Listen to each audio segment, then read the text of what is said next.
know who sings that song? No, not off the top of my head. I know the song. Oh. You want to take a guess? Not really. Diana Ross. Oh, yes. Do a Diana Ross night on Dancing with the Stars. Okay, they've only ever done one disco dance on Dancing with the Stars because I went down a loophole. I was like, someone has had to have done like a disco freestyle. I'm sure there's probably a disco freestyle, but on their All-Star season, they did like a week where they were given non-Latin or ballroom dances, or like not like dances, and one team got disco. I can't remember who. Anyway, hi everybody. Just we're gonna get to Dancing with the Stars, no shade. Welcome back to the Making Fire podcast. This is a podcast where two longtime besties talk about their favorite TV show, Survivor. This week we're talking about episode 9. Oh my god, like episode 9 of Survivor 49. Those are angel numbers, if you ask me. If you're loyal to all, you're loyal to none. But before we get into that, I have to ask Maddie, how are you? I am so good. But this week, instead of talking about like something personal, I think we're going to have a Dancing with the Stars chat ahead of the finale that is coming up. Right. I can't believe it's already the finale. Well, they don't got a choice. They're listening to it. Okay. Well, so just a mini background. This is my first season of Dancing with the Stars. Maddie is a longtime watcher. This is my first full season I've ever watched live. So that is sort of the various points of where we're at in our viewing, if you're wondering. Okay. I'm so excited. This is like, okay. We're just going to get into the nitty gritty of it. Dylan is the only one that I don't want to win. Out of the rest of them, though, I would be happy with any of them winning. And I'm just really happy about that. I agree. I could see some sort of mischief happening. I feel like specifically with Daniela and her choreography, like I could see something happen. And that's not shade to Daniela. Like Miss Girl knows how to dance and knows how to choreograph. Miss Ferrari. Like she's going to get it done at the end of the day. And I can applaud her for that. Yeah. But no, I'm thrilled. I'm so excited with this final 5. I just love them. Ugh. Also, I want to say it's nothing against Dylan. His dancing out of them just like is not my favorite though. If you want to see comments on Dylan Efron, feel free to go last year and check out our Traders coverage, and you'll have our full in-depth perspective on our Dylan Efron thoughts. Yes, and yeah, I won't get too into all of that. I don't think it's necessary, but I am very happy to have Daniela in the finale. Daniela in the finale. I'm happy that Jordan and Elaine are in the finale. Oh, they have been my day one favorites, and I cannot believe that they're both in the finale. I truly did not think it was going to happen. Alfonso gagged me when it was between Whitney and Jordan. I was like, please. Okay, I want to hear your thoughts on the Whitney situation. Okay, because I keep saying, okay, it's like a whole conversation on TikTok, and as someone who has not been a Whitney fan during Dancing with the Stars specifically, I think a lot of people are getting my reasoning wrong. And like, I didn't vote for her for reasons other than like what people are saying, if that makes sense. So my thoughts on Whitney, I've never watched Secret Lives of Mormon Wives. I didn't know she existed, honestly, before Dancing with the Stars. I had no idea who this woman was. So I don't really know a lot of her tea. My thing with Whitney, from a Dancing with the Stars viewer perspective, honestly, like I know she's had controversy in the past, personally, and all of this stuff I'm seeing about her only wanting to do Mormon Wives so she could get on Dancing with the Stars, low key kind of have to respect the hustle. Like, yeah, I can't. I mean, everybody on a reality TV show has an ulterior motive. Like, you're not going on Secret Lives of fucking Mormon Wives on Hulu because for the love of the game. Like, that's just not what's going on. No. So, like, I can respect the hustle, and honestly, I can respect the honesty a little bit. My thing with Whitney is that I think she has plateaued for weeks. I don't think her and Mark have done anything exciting since the Disney week. Night. I think her Hamilton dance is one of the best dances of the season, and I will say, even if I'm not the biggest Whitney stan, like I can say that I love that dance, and honestly, that dance was one of the reasons why I started watching the season, because I was like, I need to see what's going on. Yeah. That being said, I think them as a couple plateaued. I don't think that they had much chemistry, if at all. I think that Whitney's pre-package every time she danced was about how she didn't feel like she didn't feel like she compared to her competition, or that her timing was always off, or this, that, and the other. And it got to the point where I was like, I don't want to keep hearing about you not feeling confident. And I understand that's part of the show, but you are a trained dancer, and you're going up against Andy Richter. Like, I don't know what to tell you. Like, you just have to have some sort of confidence. And I don't want to root for somebody who is plateauing, who's not elevating. When you have people like Elaine and Jordan and Alex who are progressively getting better each and every week, and who are putting an effort in, and who have a social media presence, and who connect with their pros and are making like their relationship with their pros stand out. They have a story too. Right. Yeah. So that's me with Whitney, and why I was just like, I don't want to hear every week. I'd rather root for people who, okay, maybe personality does come in a little bit. Like, I'd rather root for people who I like. Not, again, I don't know Whitney at all, but like, yeah, people who I find, who I can see myself in, their stories, and people who I think have a natural progression over the season, who have been getting consistently better every week. I think I'm getting a little frustrated online with a lot of the narratives of like, people are like, well, people just hate Whitney because she's a confident woman who like wants to, you know, be a star. All the women on this season are confident. That's not at all. Like, no. I like that she's outspoken. I think it's funny that she got bleeped. Like, I love that. Can you imagine like, Mormon, the only Mormon left in the well, I guess not the only Mormon, but like the like competitor, right? Or star, the Mormon competitor.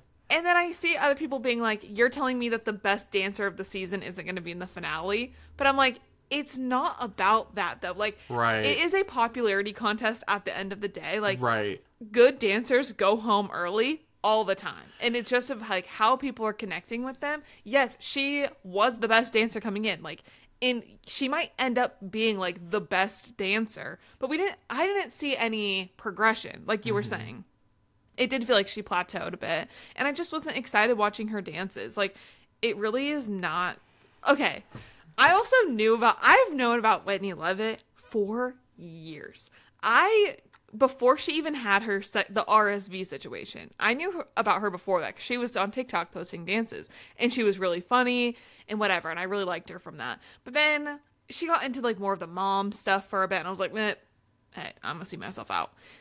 I watched season 1 of Secret Lives of Mormon Wives, but guess what? I stopped watching when I got into Real Housewives of Salt Lake City. I just think it's a million times better. You can't outdo the doer. No, you can't. And those Salt Lake housewives they're just a million times more entertaining.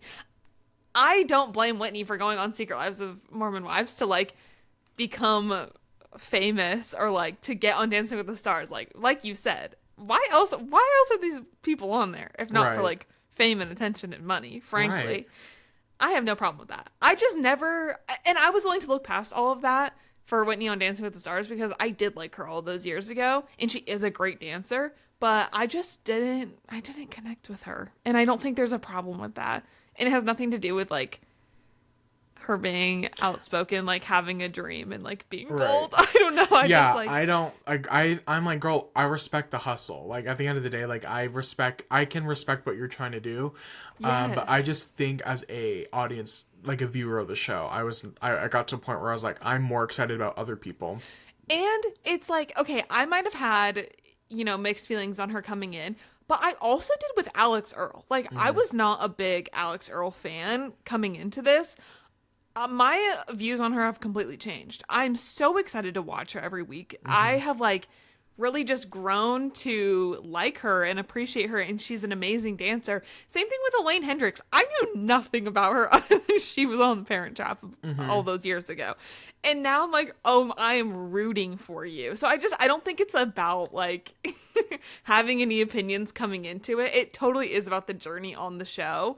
And other people just like stand out to me more. And I love Elaine and Chessie being there every single week in the ballroom to cheer her on. It's giving you and me. I feel like if you were to be on Dancing with the Stars, I would be Chessie and I would be on the sidelines crying. I love that you made me the celebrity and I guess in this world you give Elaine more. Thank you. I think I give Chessie more in vibes. Yeah, I'm excited for the finale. The songs have been released that they're doing. They're doing 3 dances. Have you seen like the layout of the? Yes. I can't imagine. I feel like the instant dance is going to be... I think it'll be iconic, but that sounds so stressful. Yeah. You're doing a freestyle, an instant dance, and then like an assigned dance. Like, that's crazy. No. Plus, like, if you're a pro, so that these pros... Well, I guess they probably don't have pros doing like the big numbers other than like the opening number. Anyway. I'm excited for the final. The thing I'm so excited for, Elaine's freestyle being to... I Hope I Get It from A Chorus Line, which is one of my favorite musicals of all time. I literally, I almost cried because I see the vision so clearly. And I don't want to put any bad energy on the world. Do I see Elaine or Jordan winning? How do they do the winners? Is it based on cumulative scores plus votes? Oh. Is it only scores from the finale plus fan votes from the finale?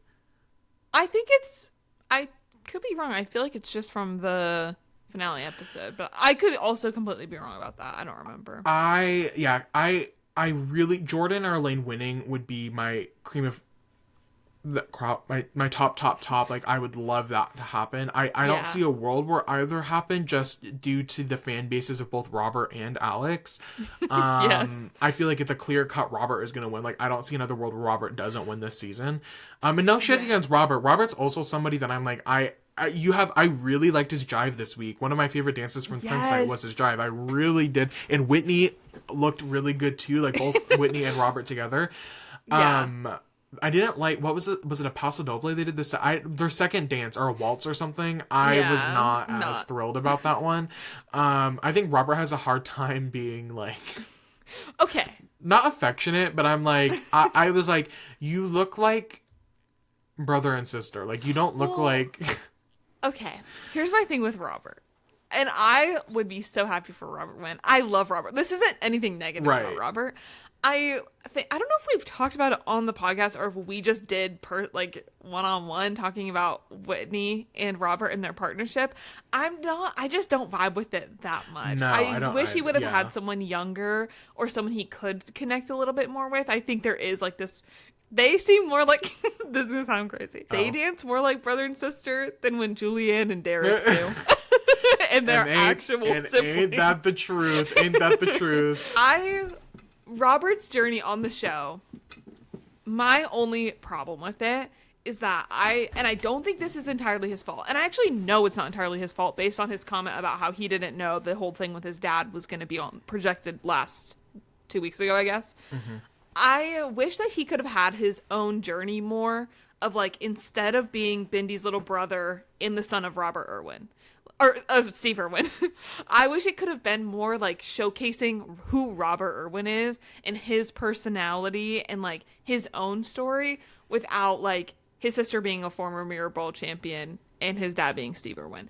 That being said, I want to see Robert Irwin on another reality TV show. Like, get him on the Traitors. Robert on Traitors would be insane. I want to see Robert Irwin just come into his own and like, not in such a... Obviously, The Traitors is produced, and, like, it is a reality but there's no, there's no, but there's like... no one, like, there's no through line there. The same way. Right, he could just do his own thing. And I want to see that more than anything. Like, get me Robert Irwin on The Traitors right now. I would be so obsessed with that. And there's a through line. I didn't even realize that Mark Ballas was on this season of The Traitors. Maddie and I have talked about this before. Yes, I forgot. But since they did the Traitors and Survivor 50 cast announcement so early in advance that the past couple months, I just keep forgetting who is on these seasons. I went back and looked. I was like, I wonder if there are any Dancing with the Stars people. Mark Ballas is on Traitor season 4 is so random. I forgot Max was on season 2. Yes. I remember Peppermint said that her and Max got on really well. She was like, he was really nice to me. I mean, he like defended her when she got banished that first. I actually forgot about that too. I know. But now there's definitely a clear through, like Gabby, Wendy being on Traitors, Dylan Efron being on Traitors. I mean, Dylan Efron was first, but Gabby, that was second. So there is definitely now a line of people from Dancing with the Stars going on to the Traitors. So I'm like, get Robert Irwin on the Traitors. get him on the Traitors. I want to see him be on a show, like, and be Robert Irwin. Like, just be him. I want to see how his brain thinks. I want to see how funny he is. When they have to do a bird calling challenge, oh my god, it will be... I want to see him doing the challenges. Yes, I want to I want to see him, like, connecting with other people. Right. In other ways. Please. I want to watch him doing push-ups in the little B-roll thing. Thank you. Somebody said it. Damn, it's like pulling teeth around here. Anyway, yeah, I feel like Robert's gonna win. Honestly, I would love for all of them to win except, I mean, I don't know, even if Dylan won, I'd be happy for Daniela. I'd be like, okay, like, at least the queen got her crown, like, at the end of the day. No, that's so real. I'd be happy for anybody to win. I'm so excited for these dances. I'm so excited for the finale. Just a quick Prince overview. I really, after Robert's jive, I think it really picked up. Not that I didn't like the first round of dances, but I think Robert's jive was a turning point. That dance was crazy. I was like, this is like what he's meant. Like, this is the type of dancing he's meant to be doing. And I think that is a specific, not to say Dancing with the Stars is favoring Robert or anything, but I think that's probably why he's been getting a lot of those, like, you know, the quick steppies, the jives, I don't know the ballroom dances and not like the Latin dances. I don't know the difference. Anyway, I really liked Jordan's Argentine tango. And she was incredible. When they started with her in the air, crazy. Elaine's Paso Doble was so stunning, and getting her first tens. Ezra and Jordan getting their first tens as well. Ezra's first perfect score as a pro. Like, stunning. It was amazing. Zac Efron being in the building. Okay, and this is where they lose me because, like, Zac Efron having no idea what is going on at all was but getting killing the most me. Screen time out of anyone there, like, I get it. Okay, wait. I know this is a Survivor podcast, but after this episode, Dancing with the Stars really, like, is what, like, gets me into pop culture things that I wouldn't know about otherwise. Like, this is gonna sound so stupid. Obviously, I knew about Wicked, but I didn't watch Wicked until it was a theme night on Dancing with the Stars. Are you familiar with Mr. Fantasy? No. Okay. Mr. Fantasy was in the audience at Dancing with the Stars this past week. And, okay, I don't know all the lore. Do you know who KJ Apa is from Riverdale? Yes. So, Mr. Fantasy may or may not be KJ Apa. And I just need you to, maybe when this is over, look him up and then go on TikTok and watch Mr. Fantasy's TikToks. He's everywhere. He's everything. He's obsessed with one of the Franco brothers. I'm definitely looking at pictures of him. I'll insert a picture on the screen. May or may not be in the sense that it's like confirmed it's him, or people are just assuming it's him. It's definitely him. He has the same tattoos. Apparently this is like maybe promo for like a movie or something. That's where I haven't done my deep dive. What does he do to the his teeth? The teeth are fake. Okay. You can see that, like, part of the gap teeth, it's actually, like, solid color behind it. And so they go over, and then someone took a screenshot of him in a video, and you can see, like, the bottom fake teeth. Why the hell was KJ Apa there? Well, because Mr. Fantasy's kind of blowing up right now. I have never... Girl, that's some straight people shit. No shade. I haven't heard of him either. This is crazy. Well, I had heard of him, but I never looked into it. And then I saw him on the screen, and then Derek was posting with him, Derek Huff, and I was like, who is Mr. Fantasy? And it's kind of hilarious. I love the confidence that people get, like, and me included, like, putting on a little funny costume. Right. Like, when I wear my sunglasses on here, I'm saying things that I probably wouldn't otherwise. Like, when I was Kris Jenner. Yeah. I was... who remembers the day? I was telling it like it is. And I just think I love that it's just an outlet for people. And Mr. Fantasy is so funny. So, anyways... That's what I'm doing. You should put a little Dancing with the Stars maybe skip timestamp. Skip to here, and we'll get into the Survivor episode. Sorry, y'all. Usually we talk about Dancing with the Stars in our pre-recording little talk session, but I was a yapper today, and I had to catch Maddie up on a lot of stuff that happened in my life the last week. So, let's get into this episode. I think this was a great episode. This was another y'all, and episode. When y'all rewrite history and say Survivor 49, loved it. let's not forget the first 4 episodes of the season. Y'all were praying for Survivor 50 to come. Oh, but now Maddie and I have been on here since day 1 talking about how much we've been enjoying the season. So don't switch up now. Exactly. Don't switch up now. Y'all.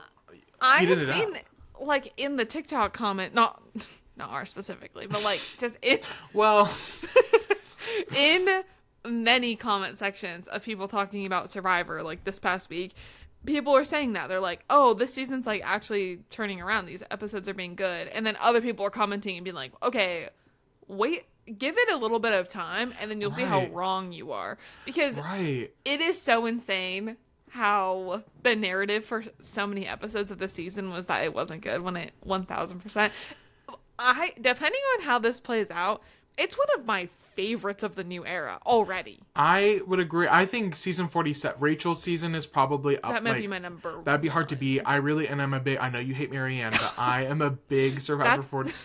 That's the number 1 through line joke of our whole podcast. Is that I allegedly hate Marianne, which I do not. Well, for alleged, it means that there's no facts to back it up, and I have receipts, babe. Oh, yeah? Receipts. What is it? Proof. Timeline. Screenshots. Effing everything. Survivor 42 and Survivor 47 are probably up there. 45. There's a lot. The new era, y'all. I think this is the problem with stream. Okay, we're talking about Survivor, streaming, and so people don't know how to watch live TV anymore. Y'all, the season, it's not an episodic show. Like, this is it. I don't think I used that word right, but we're getting the story is the whole season. You have to get through the whole season before you can cast judgment on if it's bad or not. Watching week to week, baby, you're only getting pieces of the puzzle. You need to get the whole storyline to really consider whether or not the story was, whether it was good or not. Yeah. I think, Samoa, maybe, you think Survivor Samoa, I didn't watch that season live. I wasn't born yet, but when you watch Survivor Samoa, what year did that come out? 2010, maybe. Oh, you weren't born yet? No. You're just a teenage girl. I'm just a teenage girl at the end of the day. You watch Samoa, I can understand maybe that episode to episode is really exciting. Russell Hanson's finding idols. He's being mischievous, blah, blah, blah. Natalie White wins, and it's like, okay, but that was good episode to episode, right? Well, in history, we all look on that season like, girl, what is this? Mama, this is trash. Sorry if you like Samoa, but on reflection, it's like that season as a whole doesn't really necessarily tell a great story when you're looking at Natalie White as the winner. Mm-hmm. So that being said, y'all, I think this has been a problem with the whole new era. New era is post-COVID. Everybody went on their streaming grind during COVID. People were watching old shows, watching back old seasons of Survivor. They're binging everything. Now when you're watching live, everybody's so quick to be like, this is bad. These episodes are bad. I'm like, just wait for the story to develop. Find the things that you like. Find the silly moments from episode to episode to hold you over. But then once the pieces start falling together, and dare I say, they weren't bad. This season, they weren't bad. Last season, I do think that last season was bad. And I will be the first to say that and die on that hill. And I'll be the second. Right. This season, though, there are so many fun people and that are doing fun and funny things. Mm-hmm. Every single episode, I have enjoyed truly. Me too. Truly. Me too. Oh. Me too. Yeah. If I was you, I'd wanna be me too. Let's get into the episode, you guys. We have a little bit to talk about here, and we are going to go to be 30 minutes in. So, post MC's vote, Gagatandra, I really cannot believe that she got out. I really miss MC. I wish she was still here. I'm so sad, but now, I'm fully on the Rizzo train, but also Sage. I love that girl. I'm loving Sage, too. Sophie... Both of them, obviously, Soph is my winner pick, but Yellow Sophie is, quickly rising in my rankings this season. We'll get to that in a moment, but I'm very intrigued by this person they tried to hide in the edit. I'm very intrigued by her. I know. The winning group from the reward immunity challenge thing last episode is sitting on their hands and feet at camp and really wondering who is going to come back. They are kind of convinced it's either going to be Sophie or Rizzo if he doesn't play his idol. Then and you would think that. You would, hey, and you would. If you actually, like, used proper logic, you would think that. They come back and everybody realizes MC is gone. And everybody is gagged, gooped, deceased. They are shocked that MC is gone. Everyone is too stunned to speak. Too stunned to speak. And I have to agree, like, if you were to look at that group going to Tribal, MC would have been the last person I think I would have... I mean, maybe not the last person, but she would not have been very low on the list. Like, No. Anyway, yeah, I can understand. Christina is not happy, specifically because MC was somebody that she saw in her final 3. Which, did we know that? I think maybe. I think her, Steven, and MC had sort of like a thing going on. Oh. But I think this OG Yellow tribe, the Hina tribe, like, they're so... I'm sorry to say this, and please don't take this the wrong way if any of you are listening. You guys are kind of, like, inept at the game of Survivor. Like, low-key, other than Sophie... I'm kind of like, where, include Sophie in that actually, because some of the decisions she makes, I'm like, this is quite interesting. This whole Hina tribe, I'm like, you're so like, the way that you're thinking about this game is not great. Yeah. I think maybe they were just too comfortable, too safe. That's what it is. And I think that's the problem. I'm really hoping things get shaken up in the 50s. I'm like, we need, like, what? Well, speaking of that, we didn't talk about on here. The first episode of season 50 being 3 hours long. How many people are going to go home, do you think? I'm hoping only 2. Well, because allegedly it's a double elimination format for the whole pre-merge. And so what I've heard is that because there's 3 starting tribes, so only 1 tribe will win immunity, and then 2 people get eliminated every episode. Oh, that's kind of interesting. So maybe, possibly 4 people are going to get eliminated that episode, which seems like a lot for a premiere episode, especially when you're, like, it's an all-star season. Especially when you're, like, having to take notes. Okay. Kim, people are dying. Like, there are things going on in the world. Like Kim Kardashian not getting, not passing the bar exam. Like, things are happening in the world and you just don't get it. I'm just realizing, isn't that new Ryan Murphy show, Kim Kardashian is a lawyer on that show, is she not? Aren't they all lawyers? Oh, yeah. I haven't watched it. Girl, she's playing house. Maybe you were playing house when you should have been studying. That's all I'm saying. You were playing pretend. Baby, you should have been in those books. Christina's not happy that MC is gone. A lot of people are not. And she is specifically pissed off that Rizzo still, after 2 votes now, has his idol. Yeah. In his pocket, which is wild. It's crazy. Sophie comes back and she is not impressed that everybody is so sad that MC is gone. She is stunned that she is stunned to the point where she says, I actually am kind of upset right now that you guys wanted to see me gone. Like, this is crazy. Yeah. She says that to the group, and the group then is like, I don't really know how to react to that. No one says anything except Jawan, who's like, I'm sorry you feel that way. Right. Which is arguably one of the worst things you probably could have said in response to that. I know. But this is where I had the thought, why were survivors hiding this girl pre-merge? I understand that the Hinas didn't go to Tribal a ton, and she sort of had this moment at the reward where she was like, I don't want fruits and veggies or whatever, but girl, like, I love her. I feel like this has to be the start of her villain arc, because that would make me I would become the villain if that's I'm the villain here, baby. Like, yeah, gag on that. We see Savannah tell Sophie that she got an extra vote, and so now Soph has a great idea of kind of all the advantages going around right now, and she's still sitting on that knowledge is power. Mm-hmm. Rizzo is also, to use his language, lit AF about how this vote went. He's so excited. He said, that was cinema, baby. Like, that was fire. Everything went amazing and according to plan. 100. And he feels so excited about his position. He's hashtag sliving. Circle send. Circle send.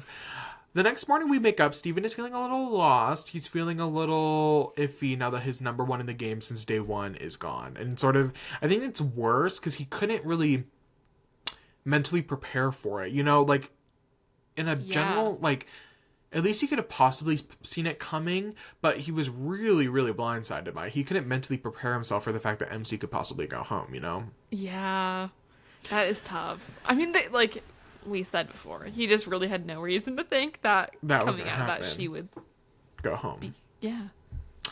Steven is trying to build bridges with others. He's trying to make sure all of his bases are covered. He's working to build relationships, and so he tells Sage that Christina has an idol. Which, okay, I guess we're just sharing anybody's business. Like, damn, is like a pinky promise not a sacred thing anymore? Like, what is going on? I guess not.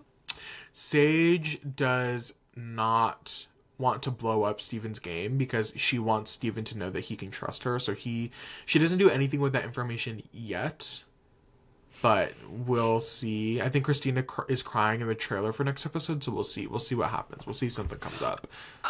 The trailer for next episode does look very emotional intense, very intense. Like emotional in a sense of like strategically like things are gonna go down, not in like a oh my god I miss my mom, I miss my kids, like no, I can't believe she backstabbed distress. me. Yeah. So we'll see what happens. Steven calls out Yellow Sophie for not knowing that the tides are changing. Like he's like, she's lost in this game. Cut to Yellow Sophie, Soph, and Savannah, and Rizzo are now talking about, Sophie, why do I have, I'm guessing it's Rizzo. I have Sophie listed 3 times. Oh, I think it was Steven, maybe. I thought Sophie, and Savannah were like talking, and Sophie, it was like the morning. Oh, maybe that's what it was. For some reason I have her. Oh, nope. See, and this is where reading literacy comes in hand, because I wrote Sophie, Soph, and Sav, and I should have wrote more. But yes, Sophie, both Sophies and Savannah were talking, and Sophie, Sophie was the one that was talking and was saying this. Yes. Sophie is talking about how hurt she was coming back last night and nobody being excited for her, and that these people are not her friends. And this really is the perfect situation for Soph and Savannah to sort of scoop up Yellow Sophie. Yeah. What a trio. I'm excited for this all to work out, but we still have a lot of S's in the game, y'all. And a lot of them are now working together, which is making it very complicated for the notes, sort of. I cannot have both Sophies working together for long. But at least if they're in the same place. It kind of like, you can just say the Sophies. Yes. Right. Sophie squared. Sophie squared. Alex, Sage, and Steven are talking, and Alex is talking to us about how he's playing the middle. And really, he says this, and I'm like, we haven't really seen Alex, honestly, since the first swap. Like, after they left that OG Blue tribe, like, we haven't heard much from Alex. Can I also say, like, I don't want to jump to the very end on this, but did I not say from his preseason interview that playing the middle is not going to work out for him? I feel like it. Like, that sounds right. I feel like I definitely did. And if you're gonna play the middle successfully, you need to be working overtime. Like, you need to you can't just sit there. There are people who, I think where Alex went wrong is he intentionally was doing this. And so when Rizzo caught on that he was intentionally doing it, that it was easy to get swept up because Alex hadn't put the precautions in place to sort of save himself. Yeah. Where there's people in the past who are sort of social butterflies and sort of just like they don't have any presence in the game. It's so like their personality too. Right. So they can sort of get away with being friends with everybody because nobody sees them as a threat. Where Rizzo could tell Alex had an intention behind what he was doing, but Alex hadn't really prepared enough to take that on, you know? Yeah. Yeah. If that makes sense. And Rizzo sees this. This is where we start seeing the little seeds. Rizzo sees Alex for what it is, and Rizzo's like, that's not going to work with me, dog. We're not going to let that love Rizzo. fly. We get to the reward challenge now. And just sort of another little obstacle, do this to this to this type energy. They break into 2 teams of 4. It is a schoolyard pick. They'll move a heavy cube, and they have to use that cube to access sandbags. They'll then have to crawl under some rope, use those sandbags to knock off some rings from a pole, and then throw those rings back onto the same pole. The winning team gets fried chicken, french fries, soft drinks, lemonades, strawberry, cheesecake, and cheesecake. I couldn't really remember. Some sort of fruit, I think. What did you call me? I don't know if you'll mention this, but I thought, okay, I saw on TikTok, my best friend, footage from the schoolyard pics scene that didn't get aired. I didn't watch this because I saw it as I was like at work on break, I think, so I wasn't like listening to things. But if you want to say what happened. Yes. So the like, once again, not to jump ahead to like the end part in Jawan, but it was like kind of a big thing during the schoolyard pick where Rizzo picked Jawan because he was like, I want to like I know that you need the food. And so I want to put my trust in you, like put our luck together, like let's get you the food. And so like him being the first pick opening like that was big. And then Sophie at the end decided to pick that team with Jawan and Rizzo because she was like, I want to put my luck and like give you that boost to win as well. So like I did think that the like food thing and Christina thing at the end, like it didn't have a ton of context in the episode, but actually like that was the whole thing going into it. Right. Like people were like, we need to get Jawan fed or something. Yes. And it's like, okay, that makes sense. Got it. Well, since Maddie just wanted to spoil everything, I guess I don't even need to. Christina was the captain for hers, and she picked Yellow Sophie, Alex, and Savannah, and Rizzo was his team's captain, and he picked Steven, Sage, and Jawan. And Soph was not picked, and so she chose to go with Rizzo's team, like Maddie said. It's a pretty simple challenge. Christina's team ends up winning the reward. But once they go to their little wrap-up session, Jeff is about to send them off, and Christina says, wait, I would like Jawan to take my spot on this team. And Jawan was reluctant, and he says that he has a hard time receiving things from other people, but everybody else kind of peer pressures him into doing it. And so they end up switching spots after a couple tears and all that. And I wrote that I know Savannah is pissed off that now she has to go on this reward with Jawan. And I know she was here. Everybody was praising Jawan and what he does. And I know Savannah was sitting there like, fuck. He's so annoying. Odd. I know. This Jawan and the lack of confidence as well was also a thing in this schoolyard pick thing. Where even when Rizzo picked him, he was like, are you sure you want to pick me? And Jeff was like, he picked you, you have to go. Like, Jeff was getting a little bit over it. Yeah. No, I'd be a little bit over it too. Like, at the end of the day, I'd probably, if Christina was like, Riley, I'd love to switch spots with you, I'd be like, are you sure? And she'd be like, I'd be like, okay. You're amazing. You're amazing. Thank you, smoochies. Have fun back at camp. Love you. No, yeah. We go on to the reward they're eating, and Jawan, we continue the conversation where Jawan talks about his acceptance issues from being not growing up with his father. He sort of has a hard time accepting things from other people. Sophie talks about her uneasiness with Savannah. Wait. Oh, no, Sophie again. So I'm like, this doesn't... Sometimes I just read my notes. I'm like, this doesn't logically make sense for how this episode plays out. This doesn't make sense. It's, again, sort of the language that I put down in the order I put the words. So Sophie, again, is talking about her uneasiness just in general with what's going on. And Savannah understands where she's coming from. Savannah's like, girl, I get it. I was just blindsided by you, like, 2 episodes ago. So I get it. Yeah. Jawan talks about something. He talks about... Isn't it just the funny, like, life that we're living? Also, okay, while you figure that out, the photos of Jawan and his siblings was so cute. So cute. It was really cute. It was cute, and I like it looks like he has a bit of an age gap compared to his siblings. So definitely like big brother vibes, big brother energy. Jawan talks about how all the roads lead back to him and Sage, and specifically since Merge, which is kind of true. In a sense, as I was writing that out, I remembered, I was like, well, sort of, kind of, except last episode you were kind of outplayed by Rizzo, when Rizzo was like, I'd rather get MC out, and it probably wasn't in y'all's best interest to get MC out over someone like Savannah or Riz God. So, sort of, kind of, I think there was still a point this episode where Sage and Jawan could have preserved their great spot in the middle, but after Alex's vote off, I think they lost all agency.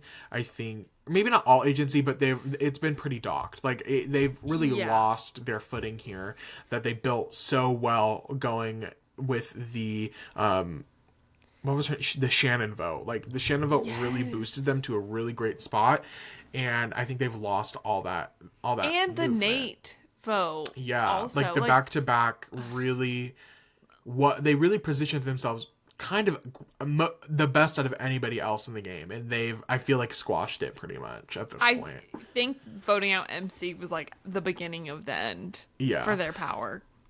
It was a bad choice. We go back to camp, the losers of the challenge. Steven talks a little bit about his chicken trauma and how he's like, I probably, even though they're eating fried chicken, I don't really know how much I would have loved that. And that's real, because it is real. Why would they give them fried chicken after? I feel like that's because last season they had a fried chicken reward too, and remember they made that whole like song, the fried chicken and waffles song. Yes. But I feel like thinking the same thing. Like chicken as much I love chicken. Don't get me wrong. I love fried chicken specifically. But I'm like, if that's all they're eating, chicken and rice, like is chicken really like also, the reward for them? Not to bring this up. Where's the sanctuary? Where good things fucking happen. Where is the sanctuary? Where is the sanctuary? Y'all, I'm sorry to say this, but the Making Fire podcast is the reason there's no sanctuary. Well, and then last season there was no sanctuary, and then all of a sudden they like would randomly go there. But I thought this was like the whole thing. Like they go there for rewards. Like why? For eating maybe rewards, it's for sponsors or something. I don't know. Let's go eat Applebee's at the sanctuary where good things happen. Your local neighborhood bar and sanctuary, like I don't know. Bar and sanctuary sounds funny. I don't know. I'm just telling y'all. So I feel God in this in the sanctuary tonight. Bar and sanctuary tonight. Sage and Christina are talking a little bit about talking about being the last like confident time they could get somebody out like Rizzo would be like today. Like they kind of just have to do it now. Yeah. Christina says that Savannah has a little bit of mean girl energy sometimes, and Sage wants her out too, so they should plan on getting the idol. Mm-hmm. However, Christina then goes and tells Soph the plan, Blue Soph, which doesn't make any sense at all. Why would you do that? I wrote down 2 notes this episode, one of them being the Alex in the middle thing, the other being why would Christina tell Sophie the Rizzo plan? That makes no sense. Give me one reason why we thought that was a good idea. And especially because Christina admits that her and Soph don't have a relationship. Why would you tell her that? That's the type of shit that I'm like, and my one thing with Christina, I always remember from preseason is Christina said, I want to be the next Suri. And I've subconsciously been comparing her to Suri this whole season because I'm like, girl, that's a big claim to make. And I'm like, damn, Suri would have never. That's insane. I have nothing against Christina. At all. Literally at all. I have yet to see one move that she makes or one, like, intentional strategic decision make sense. Yeah. There's kind of been a lot of blunders after blunders, and I think she's been really saved a lot from circumstance. Like, up until this point, she's had a lot of stronger people around her, whether that was conscious or an unconscious decision, but it's just like... She can't keep getting away with this. She can't keep getting away with this. No. Yeah, I also think maybe people aren't realizing that it's Christina that... Like, Christina keeps doing stuff like this and, like, spilling the beans directly to the opposing alliance. Yeah. Sophie says that she'll agree to whatever to make people happy. And she points out in her confessional again that her, Rizzo, and Savannah have a lot of game power right now, just advantage-wise. There's a lot spread out between them. And I think this is smart. It's a good survivor makes somebody who will just nod their head and say yes. Yeah. Maybe you have to lie. And it's such an easy lie to just be like, sure, I don't know. Yeah. And it just, it's so simple, but it's not easy for a lot of people. Like, that's like an ethical thing for a lot of people, that a lot of them would prefer to be wishy-washy about things, to just be like, well, I'll let you know. I'll think about it. That's so interesting. Because I would just never, I don't know. I mean, I haven't been on Survivor. Right. I'll lie. I'll lie. Getting to lie. And I'll make up a good lie. Thank you. Get this. Should I put the Sandra costume back on? Yeah. Do you have the shirt? What does it say right now? Girl, nothing. I think it maybe just says half my heart. Like, I truly don't even know if anything else is on there. So, the reward people come back. GAG. Can you gag on that? Who would have thought? I've been saying recently. I don't GAF. I don't GAF. At the end of the day, like I don't GAF. Okay. This is random. What's better? I don't gaff or I don't GAF? You know Jan from Dancing with the Stars? Of course. He has a dead DTM. to me list. The DTM, yes. yeah. But he says, you're DTM to me. I love that. You think he's coming back next year? I don't know, but I hope so. I think he's I have funny. a feeling... I don't know if he likes it. I think he likes the people, but I don't think he Yes. necessarily likes like the show. If that's the vibe that I get. Yeah, I think I see that. But he's so funny. Next season, y'all will on our Patreon. Subscribe to Patreon. We'll do an exclusive Dancing with the Stars recap podcast. So join us there. You let have us to know if subscribe. you're interested. You have to subscribe to the Patreon. It is linked below. If you can't find the link, I don't know. Maybe try looking us up. Like DM Riley specifically. Yeah, let me know. We go back. How much is it a month? $6.70. Give or take. Give or take. The reward people come back to camp, and Sophie quickly tells Savannah about this vit. Let me take a moment. Pause. Let me check my hair. We quickly hear that Sophie tells Savannah about the split vote plan. Really got to enunciate the T in vote. The plan, because why wouldn't she? Like literally, like Christina went up to her. One of Savannah's biggest number one ally was like, "We're gonna vote out between Savannah and Rizzo tonight." Yeah. Sophie tells Savannah. Savannah has been. So then it's like Savannah's like, "Wow, I can really trust Sophie. This is really great." She takes a breath. She takes a beat. She takes a second. She says, "Sophie, I've been telling everybody that I work for marketing. I'm a marketer."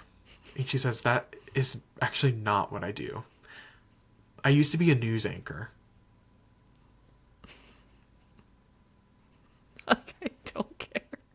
Am I being dense, or like, does being a news anchor mean nothing in the game of Survivor? Like, the only news anchor that I can name is Rick Devens, Survivor 50 appearance on his way. But even then, like, him being a newscaster didn't necessarily affect the way he played Survivor. It was more his ability to give confessionals. Like, he really is, he played a good game on Edge of Extinction, but I think he's most recognizable for his character on Survivor. I think, okay, what I'm associating with being a news anchor is, like, being able to tell a story and, like, speak well. And, like, maybe that will come up in Final 3. But I also think telling someone that you're in marketing also makes me have the assumption that you know how to pitch yourself well. And I think they kind of accomplish a similar thing. So I don't really understand. Right. I never ever live for the job reveals. I don't ever care. I would say, and obviously this is not like Kyle last season being like, I'm a lawyer.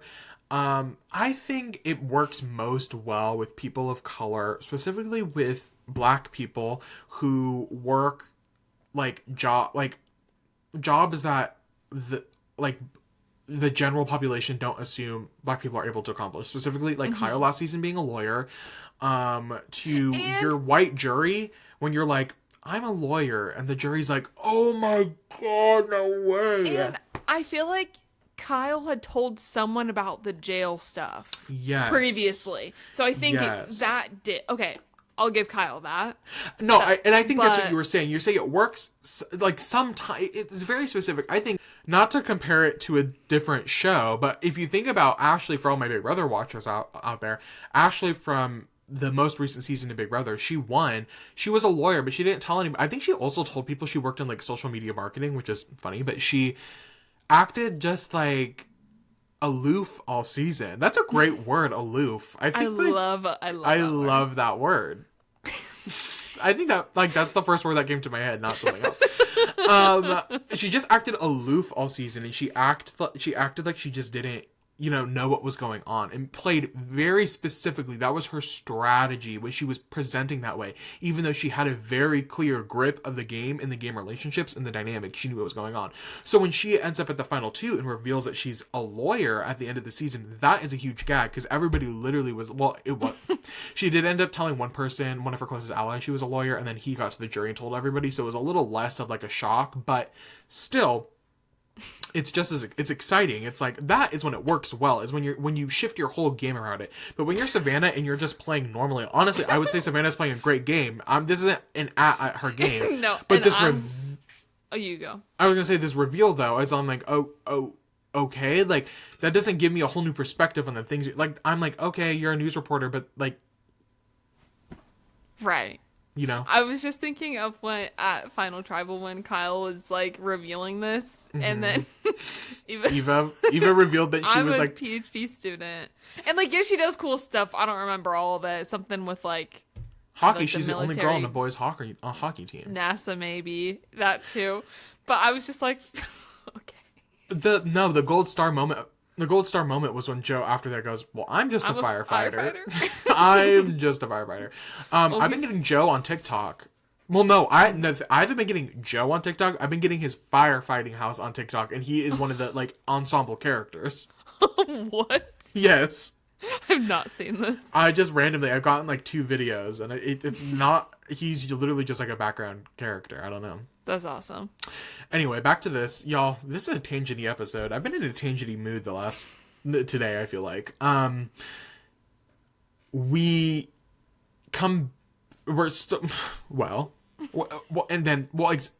because then... And finally. Well, yes, and finally, but then when you run back out and you reflect, and so yeah.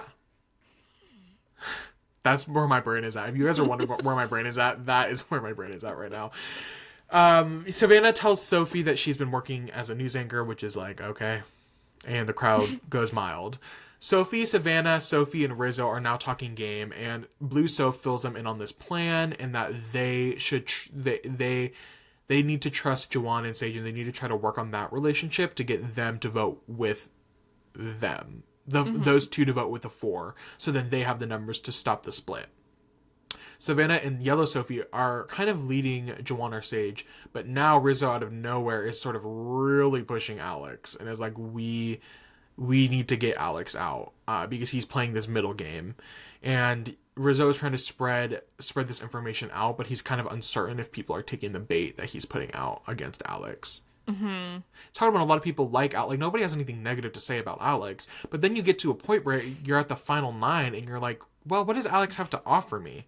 Yeah. You're like, okay, he's nice, but like, what is he doing for my game? Yeah. Besides killing chickens. Well, and Steven got that handled too. Don't forget. The men of the island.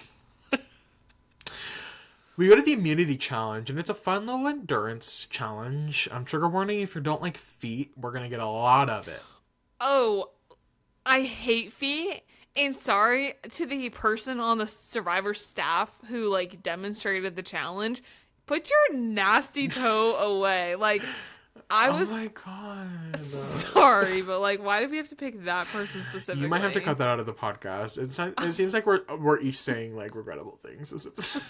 Why? I'm joking. Do you think what I said was mean? No. Well, no, because we don't know who it is. And that person... I don't know. Maybe it was an AI foot. Let's hope. How many toes did it have? Well, I wasn't counting. No, I don't think it was me. I think it was silly. The challenge is they have to press their feet up against this disc that's balancing on a little, like, maybe an inch wide pole in the back, and they have to hold it against it. And whoever is the last person standing wins for both men and women. The longest standing man, the longest standing woman. I like this in theory. I don't like it in practice because it is not equal odds to win an immunity, especially at the final 9. There's 5 women and 4 men, which means the men have an easier chance of winning immunity than the women do. I don't mind if 2 people win immunity if they did like a split group type thing. Yes. But I don't like the equity behind the women have to try harder to get this immunity than the men have to try. And 1000%. And then it's like, well, were they doing that because they thought that maybe men would have an advantage in the challenge or something, like strength wise? But then I don't like. I honestly feel like women, because really, we're better. Maybe obviously, it comes down to your core. At the end of the day, this is a core strength challenge, and I feel like I don't know, women. I feel like the women are stronger this season than the men. No shade to the men. Okay, that's true. I know. So, but then I'm like, why did 2 people get immunity? I just right, especially at the final 9. That's like 2 out of 9 is. I don't. That's at least 75%. I think. Right. Well, I just don't like it being on like gendered lines. Like. Specifically in this challenge, I think maybe other times there could be a time and a place for that, but also like not at final 9 with like in the workplace or like what are you? Yeah, I was thinking like with pay, like how much they make. Got it. Okay, so I thought that's what you were saying, and I was sort of trying to like get it out of you a little bit. But, no, I didn't like it. That was a joke. That was a joke. That was a joke. That was a joke. That was a joke. Maddie and I do not believe in unequal pay. Honestly, pay women more than men at the end of the day. Honestly, like, please. Girl. Right, so like when we start making money off this podcast, I'll probably make more than you. Yes, you probably will because you do 80% of the work. Like, and I wouldn't be mad about it. Like, okay. Maybe you guys can vote. Get paid. Vote who gets paid more, Maddie or Riley. And they actually, and you know what? They get to pick how much we make too. And then any money we don't get will go back into the community and we will donate back to our Patreons. Donate to the Patreons, yes. Right. Are the patrons? Yeah, patrons. The patrons on Patreon. Anyway. So yeah, a lot of feet this episode. Last man, last woman standing will win immunity. And you know, they can't do this every season because they be throwing in some non-binary people. And that makes it a little bit more complicated. Because if Teeny and Evie were floating around, then what are you gonna do? But I was also thinking that. I was like, why do we gotta gender things? Why can't that's what I'm saying. Like, why do we have to do it based on that? Like, either just have one person win or split them into teams. Right. Like, do it at the final 10. I think final 10 is perfect because then 2 out of 10 people is like 40% of the people are safe. So then, like, I keep saying that was the second time I've said a wrong percent, and I've been waiting for you to correct me. Earlier, I said 2% of 9 is like 75%, and you didn't say anything, and I went. Oh, I thought you were saying that 7 people were safe. I just heard 7, and I clicked out. Anyways, so that's what's happening. Split it up, whatever. A lot of zooming on feet this episode. We hear a bunch of space facts from Steven. We're eating Kristen Hubicki's nachos, our fan fave on Survivor 50. Do you know about this? Yes, I do. Okay, just want to double check. And Jeff ruins the fun. Girl, Jeff, let boys be boys at the end of the day. Like, boys are going to be boys, and let nerds be nerds. Let them he's like, have their all right, you've had the fun. Wrap it up. Okay, the way he said it was a little I know, he's like, we have to move on. Jeff, we have to get back to Survivor.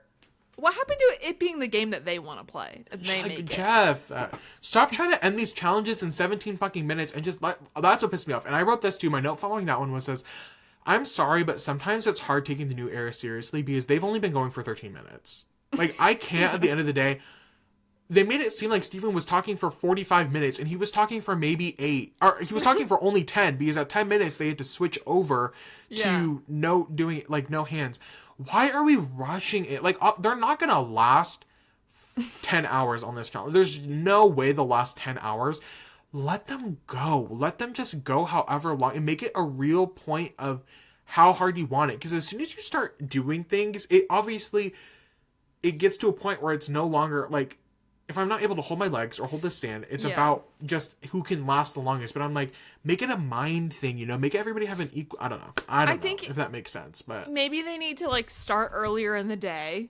Like if they are still going to go to tribal that night, start it early, and then like maybe if people are going that long, you can be like, okay, here's where we're gonna change things up. But like immediately feeling like you're rushing it every time, I just don't think is the vibe. Right, I agree. So that sort of wraps it up. Steven is the last one to stand for the men, so he wins immunity. It comes to be a showdown against Savannah and Yellow Sophie yet again. And it's Savannah, I feel like, is playing real mind games on Sophie in these situations. Savannah's like, I am not falling. I will not fall. Like, I'm so steady. Which seem like major mind games. And I have to respect the hustle. I think maybe Savannah's like mean girl energy that Sage had talked about earlier. I think she just is like intense. Yeah. I don't know if I'm perceiving it as mean girl energy. I'm just like, she is playing really hard. And like her personality, she has a big, intense personality. And it's in every single aspect of her game, I feel like. And I love this intimidation. I agree. And I saw a really interesting tweet. There's like a person on Twitter, I don't remember their name, but I think Rob Sesternino, our peer, our podcast peer. Yes.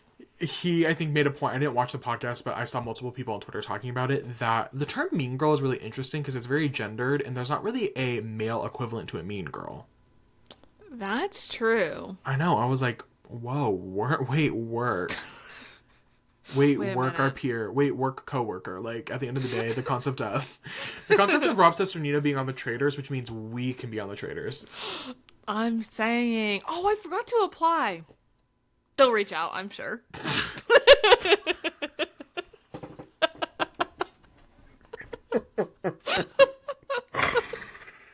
Ooh, Zooey Mama.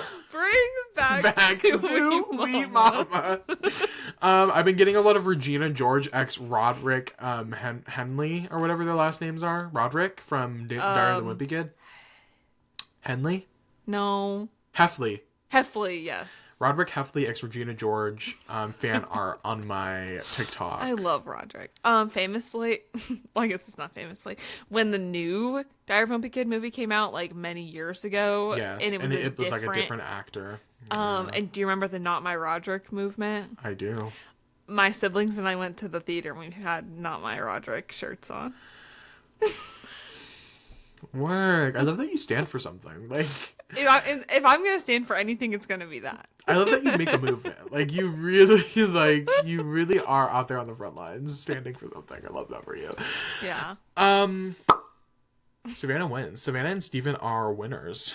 Yeah. For immunity this episode, and they're both safe tonight at the Tribal Council.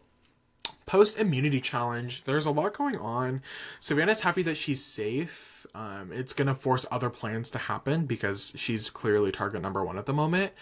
Her alliance now plans to vote.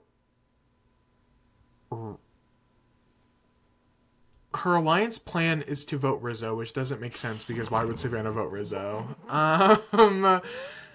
Something's not really adding up here. But maybe her alliance plan is to stop this Rizzo vote. Maybe that's sort of what the vibe I was going for is. Sure. I did watch this episode. We are recording this on Friday, so it's been a couple days, and I like to avoid Survivor content before we record because I want my opinions to be fresh. But yes, Savannah, they want to cut this. They want to cut this out. They don't want any of them to go home. Christina and Steven are telling Sophie that they need to go 100%. On Rizzo to flush the idol, and they decide that they should split it just in case. And I don't know, if I was Christina and Steve, this is another where I'm like, they don't think Sophie has a good like grasp on the game, but I'm like, why would you trust Sophie with information if you were Christina or Steven, specifically thinking about the ways that you guys have treated her in the past? The very recent past, mind you. Yes. Like 24 hours ago, last night, sort of energy. If that. like, why? I would like, why would you try? That's like, let's read the room, babes. Like, are we not understand? It's not clocking to you that I'm standing on business. Like, why are we not getting the energy that Sophie might not be vibing with y'all? And it's not even that, like, she might not be vibing with y'all. She very explicitly said, that she's upset with how everyone is like making her feel. Right. Sort of in the big group setting. Right. Mind you. That night was sort of like, wow, I can't believe you guys are so thrilled that I'm that are not thrilled that I'm here. Anyway, Rizzo is moving on. Rizzo is trying to remain calm in this moment, but he is worried that his name is out there. And if he is unable to convince Jawan and Sage to vote with them, then he'll have to play his idol. But if he survives this vote, he does see a very clear path to the final 7 for his group, the people. Yeah. Which is exciting, because two votes ago that would not have been a possibility, really. Jawan goes to talk to Alex because he really does want to trust Alex, but the things that Rizzo has been saying to him doesn't make sense. I guess I didn't really go much in depth with that in my notes, but Rizzo really put in work with Jawan and Sage and was really trying to let them know that Alex cannot be trustworthy. He's playing the middle and he doesn't have your best interest at heart. Like, we should get him out. Mm-hmm. Alex now, after Jawan tells Alex this information, Alex is like, we have to full blown go onto Rizzo, which I think makes Alex look worse because it looks like retaliation. It looks like, oh, Rizzo's guilty. onto me, we have to get him out. Your Honor, he's guilty. Your Honor. It now comes down, right before we go to Tribal, it comes down to who Sage and Jawan are going to believe the most, who they are going to side with, and who they're going to vote with. Whether they're going to stick with Alex and Christina and Steven and do a split vote on Rizzo and Sophie, or if they are going to vote with the Ulis and Yellow Sophie and vote out Alex. Yes. Girl, what is going on in my head right now?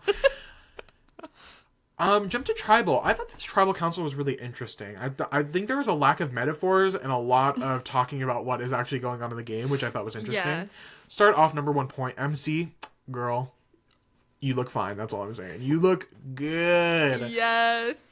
I saw her tweet. She said, because people have been hyping her up about how great she looked. And she said, y'all, I was so confused when I walked into Tribal Council. Everybody was looking at me and would not stop looking at me. And I was so confused why people were looking at me so intensely. Girls, because you look so dang good. So good. And Nate with his little hat. Before he walked in, I said he better have that little hat on. A little fedora. Mm-hmm. Yeah, they look good. You look good.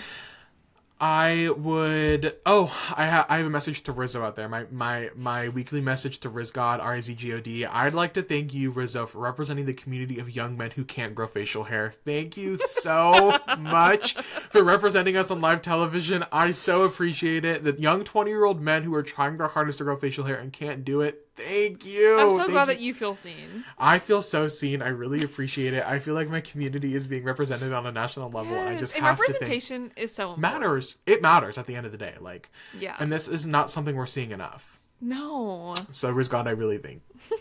Sorry. I really thank you. You really needed this. I'm really glad. I think I like this little life. Hashtag. Hashtag, thank you for representing the community of young men who can't grow facial hair. That's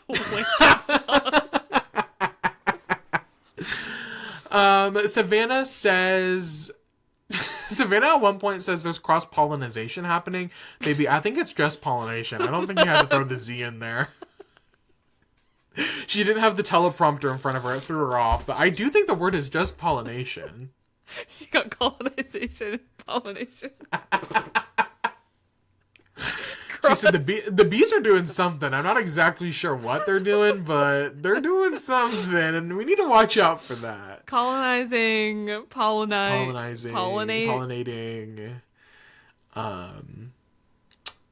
So just a word of the day, pollination.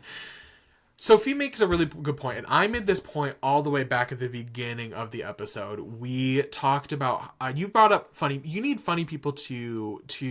Oh, before we started recording, I said that I need all my friends to be funny, and that it's important to me to have funny friends. Yes, and I said later in the episode I'll bring this idea back up again. Not kind of related, like if you are going blind, maybe, but like kind of related, like not really. He did not like that joke. Oh, tough crowd. Sophie makes a point. Blue Sophie, sorry. Soph makes a point that she wants to work with people who are good at the game and actively playing the game. And I think you could take this. There's an argument that is made often on Survivor that if I want to be the best, I have to beat the best. But I don't think that's what she's saying. She's saying that I want to play with people who know what they're doing. And I'm going to be making a bunch of reference points. I was listening to a tennis match. It was the Amanda Anisimova versus Madison Keys, a WTA finals match, and in the round robin stage, you guys can go back and listen to it if you'd like. But one of the commentators made a really good point because that match was not great. It was kind of like bad tennis. But also, listen, don't watch. Right. Don't watch. Yeah. I was like, what? And I said, no, right. That's what I said. I'm just listening to it. You don't need to watch. Actually, you probably don't need to watch it because it wasn't really that great of a match, unfortunately. I love Maddie and Amanda, but it was a little lackluster. They were both playing really bad. And one of the commentators said, because Amanda got really frustrated at one point and she like screamed. She just wasn't making the hits she needed to make. And the commentator was like, what's hard about tennis, even though it's an individual sport, is that your like timing and your ability to play well really is dependent on the ability for the other person to play well. If the other person is playing bad, you are not going to play good, which can get frustrating because then it's just bad point after bad point for the whole match. It's just neither of you can find rhythm because neither of you can find rhythm, No, that's actually so true. And I remember, I feel like, shout out to my dad. But back when I played soccer, I feel like I remember him saying like, anytime that my team would play a worse team, we would play down to their level. Like we would play worse, but when we would play good or like equally matched teams is when we would play our best. Is like if you're actually playing with and against people who are good. But like, yeah, if you're playing with or against worse people, like you're gonna play worse. Right. And that's what I think it's a really interesting point to make in the game of Survivor, where obviously like I don't think it's sometimes when I hear the argument, if I want to be the best, I got to beat the best. I'm a little like, no, you just need to like, I don't really, if it was me, I'm like, I'm getting that $1 million. Like, I don't really care at the end of the day. Like, I'm going to do what I need to do to win. Whether that's I'm sitting at the end with a bunch of bad players, but I can understand where Sophie's coming from, that she had been playing the game since day one. She's been to the majority of tribal councils.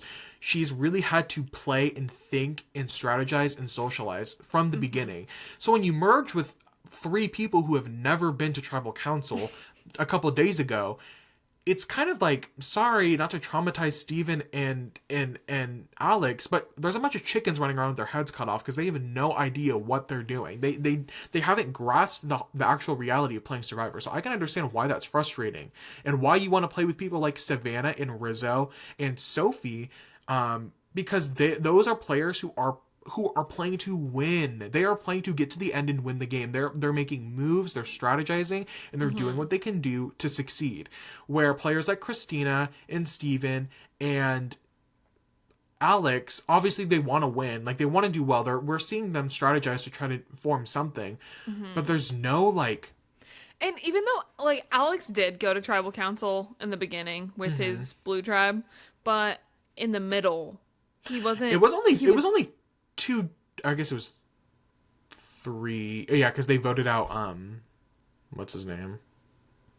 Mitch? No. What was the last guy's voted?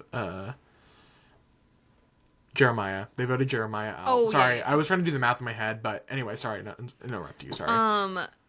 But like he did obviously have to go to tribal council then, but it just feels like different. Because I mean, Sophie had to go to tribal after that as well, right, when he was safe on his next tribe. But no, Sophie really from day, like what, did she miss out on only one tribal council? I think it was only one. Yeah. So I think that was a really interesting point, and I was very engaged in this tribal. I thought they were talking about a lot of great things, and a lot of game talk was happening, and not just like, well, my mom's gonna pick me up from school and blah blah blah blah blah. It ends up they go to vote, no idols. Rizzo does not play his idol, no steal of votes. It's up in the air. It's what's gonna happen. It is it ends up being a 6-2-1 vote on Alex, Sophie, and Rizzo. Alex votes for Rizzo. Christina and Steven vote for Sophie. And Savannah, Sage, Rizzo, and Jawan and the Sophies vote for Alex. So it's a 6-2-1, which I think is... I know it's probably a boring outcome with Alex going home, but it's an exciting vote at the final 9. Yeah. I thought Things it are was happening. interesting. Ultimately, I do think this is a bad look for Sage and Jawan. And Rizzo leaves for an idol again. I feel where Sage and Jawan had such a powerful middle position, I think now they look like flip-floppers in a bad way. Instead of the people controlling what's going on and controlling the flip-flopping, they just look like people who are going back and forth. Yeah. I think this was not a great week for either of them. Even they were 2 episodes ago had the best positioning of the whole final 11. The best positioning, and suddenly that's how quick it can change in Survivor. Literally 48 hours later, they're like near the bottom again. Yeah. Which is unfortunate. It's sad. But I think individually, Sage specifically, I think she has the right ideas. Anyway, yeah, so Alex goes home, and that sort of wraps up the episode. It's a very interesting tribal, and I think this final 8 is going to be very interesting. This whole group of people, I really like this cast. The people that are left, I think each have a very distinct story. Whether it's been very prominent in the merge or not, a lot of like... Yeah, I think each of them have a very distinct narrative on what's left in the season, and I'm excited to see how this ends up going out. We only have a couple of 8, 7, 6. We only have 4 episodes left, if that. That's crazy. I'm really excited. Do you have any closing thoughts? I just no. Heard. Got it. Thank you for your contribution. I appreciate it. You're welcome. That sort of wraps up this episode. Sorry it was a little tangent. Y'all, whenever I'm hosting the episode, it's gonna be a lot. We're in for a long haul, babe. We're in for... But I feel like we had the Dancing with the Stars chat. Right. And I don't think the episode is as long as it looks. I think it's pretty average. Thank you for trying to make me feel better. I really appreciate that. And we appreciate you guys for listening. Thank you so much. If you liked the episode, please make sure to like, comment, and subscribe on our YouTube channel. What should they comment? They should comment about if they were on Dancing with the Stars, what dance? Yes, I love it. If you were on Dancing with the Stars, what dance? What dance? And also what song? Okay. Sounds great. I think I like this little life. Comment that. Let us know. You can subscribe here on YouTube. You can follow us on our Instagram and our TikTok at Making Fire Pod. And we will see you guys next week with a brand new episode 10 of Survivor 49. And we'll get down to the dirty, dirty, disgusting details. Ooh. Thank you so much for watching. Bye.